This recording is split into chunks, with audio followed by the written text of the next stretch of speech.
নমস্কার, কেমন আছে বন্ধুরা? রিঙ্কু রান্নাঘরে সবাইকে স্বাগত। আজ এই বাজারে গিয়েছিলাম। বাজারে গিয়ে জানো গঙ্গার পুঁটি মাছ পেয়েছি, নিয়ে এসেছি। এত সুন্দর পুঁটি মাছটা পেয়েছি, বড় মাছ আর নিইনি। পুঁটি মাছগুলো নিয়ে বাড়িতে চলে এসেছি। আর নিয়েছি সঙ্গে ঝিঙে।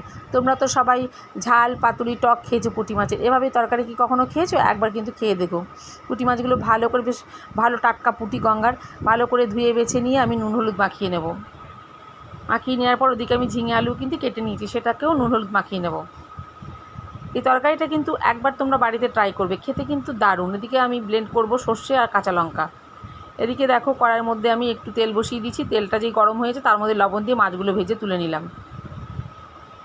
এবার ঝিঙে আলুটাও কিন্তু ভেজে নেব। এদিকে আমি এর মধ্যে মিশিয়ে নিয়েছি মশলাটার মধ্যে হলুদ গুঁড়ো আর জিরের গুঁড়ো।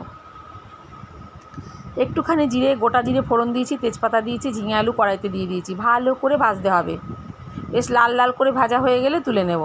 তুলে নিয়ে সেখানে কিন্তু আমি আরেকটু তেল দেবো। দেওয়ার পরে দেবো আমি আরেকটু পেঁয়াজ।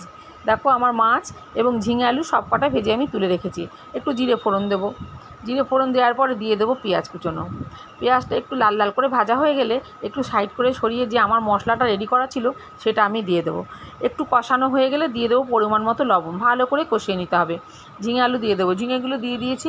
অবশ্য ঝিঙেগুলো আমার পড়ে গেছে, ঝিঙেটা আমি তুলে নেবো। ঝিঙেটা আমি মাছের সঙ্গে দেবো। ঝিঙেটা সেদ্ধ হয়ে যায় তো খুব নরম হয়ে যায়, দেখতে ভালো লাগে না। এবার আমার আলুটা সেদ্ধ হয়ে গেছে, ঝিঙে আর মাছটা আমি একসঙ্গে দিয়ে দিয়েছি। একটু চাপা দিয়ে দেবো। মাছ আমার একদম রেডি। খেতে কিন্তু দারুণ, কি সুন্দর গন্ধ বেরিয়েছে। তোমরা কিন্তু অবশ্যই খাবে। খেতে অনবদ্য হয়েছে। এভাবে করলে কিন্তু বারবার খেতে ইচ্ছা করবে, গ্যারেন্টি দিয়ে আমি বলতে পারি। ভালো লাগলে লাইক করবে, কমেন্ট করবে এবং সবাই ভালো থাকবে।